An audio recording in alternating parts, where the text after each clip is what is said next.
Let's play Infiltration. No, seriously, let's play Infiltration. So it's an old game. It is in some ways a precursor to Ground Branch, which is a game I'm currently doing my maps for unofficially, even though I have them.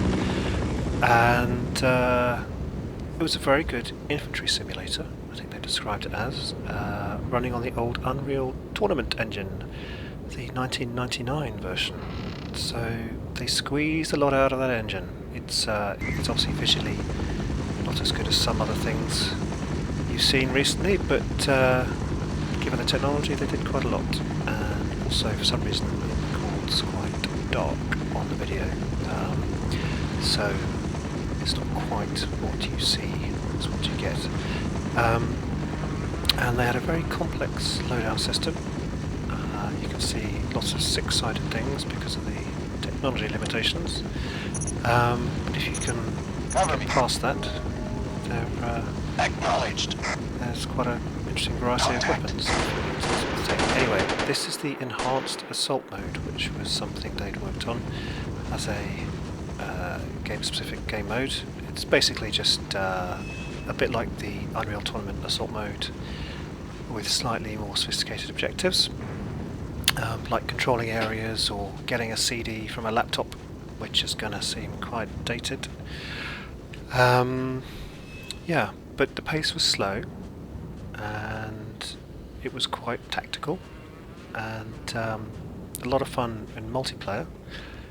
The single player version, which this is, and by the way, I'm doing a sort of commentary because I can't find a way to record this simultaneously with the game. Yeah, the single player is not quite so good. The AI is not super good, it just tends to run into the objective and get killed.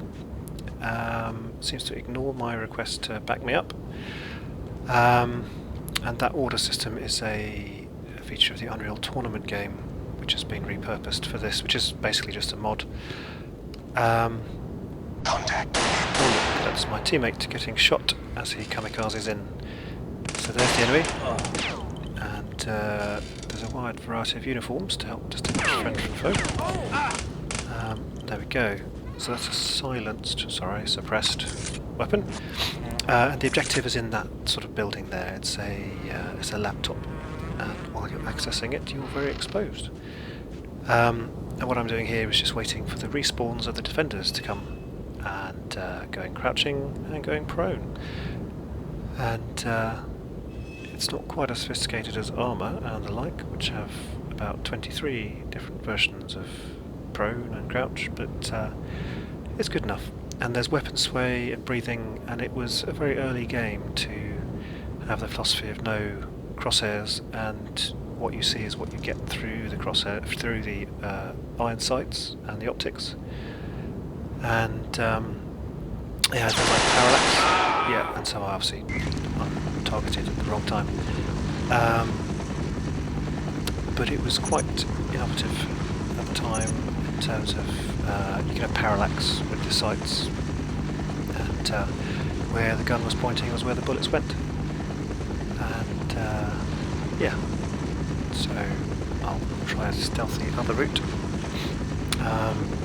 So sometimes too much of a challenge because the AI were quite effective, and sometimes not a challenge because they were just dumb and charged you down or just stood in the same place doing nothing. Not the only game to have that feature. But this is one of the Desert Storm maps, so a team of mappers who weren't Century Studios who did Infiltration, they produced a whole set of Middle East, Iraqi-based maps. Well, Desert Storm, the Iraq War, and different sizes, different types, and I was very impressed how they made maps so big, because back then you made it all with BSP, which is either binary space partition or bugger shit piss, which you find yourself saying when the map gets bugged once more. It was you just chase bugs around the map, you fix them one place, they reappear somewhere else. Quite incredible. So you get map holes appearing where there's black or nothing being rendered, and there's places where you just die if you step on these things would just happen randomly as you change things in the map somewhere else. That was one of the least favourite things about mapping on this engine, was BSP stuff.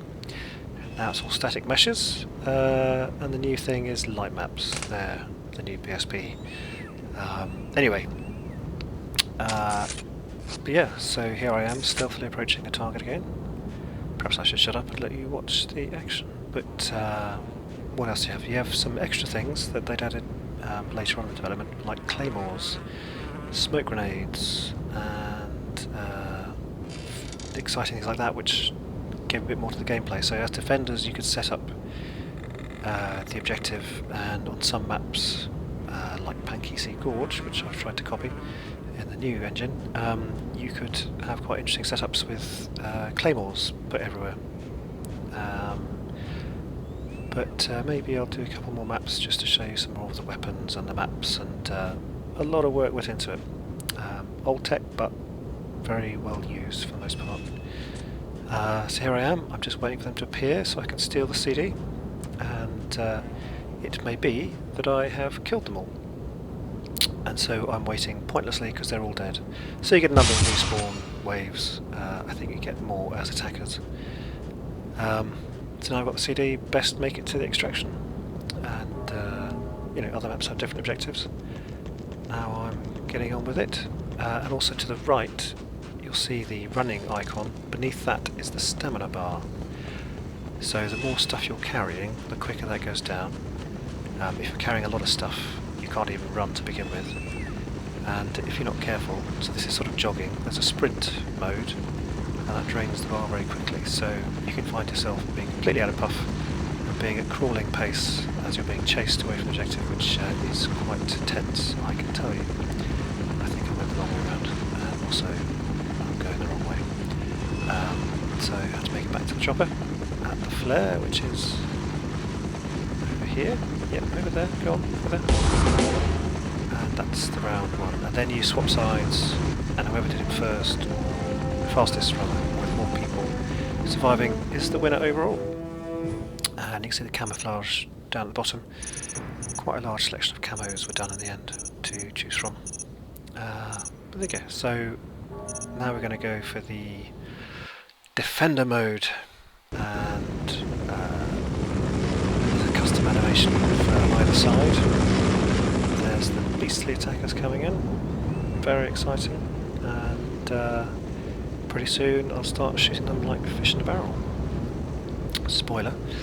And yeah, so here we go. Dum da dum da dum. Let's find our way to the objective and shoot lots of people. So I forgot to make an interesting loadout to show you claymores and things. You could also change the loadout between each respawn wave, as I think I have just done.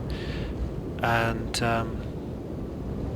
yeah, so you can switch from being a sniper to a close quarters battler, and as the mission dictates and as the map dictates. And the loadout system uses a bulk, which is a blend of volume and mass, but it works quite well. So I hope you're excited by the prospect of me shooting more attackers. I'm excited by that prospect. And we just wait a bit. And wait a bit. With our six-sided sights, which were quite something back in 1999. Though I think development of the game carried on to 2003 or so properly. And I did quite a few maps for it over time, getting a little better as it went on. Generally a bit rubbish. There we go. But the animations were pretty good, and, you know, good for the time.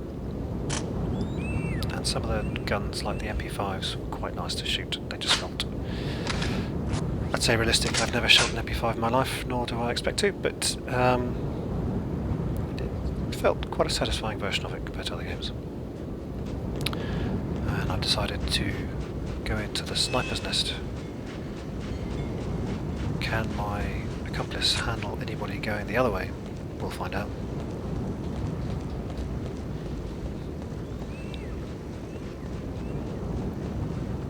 And there we are. Contact. Now at the top you'll see that compass, and this is one guys of the coming or add-ons what? to the game, which became a fairly core part of it. And events, communications, yes, he killed them, they're all dead. So there we go. And that's it.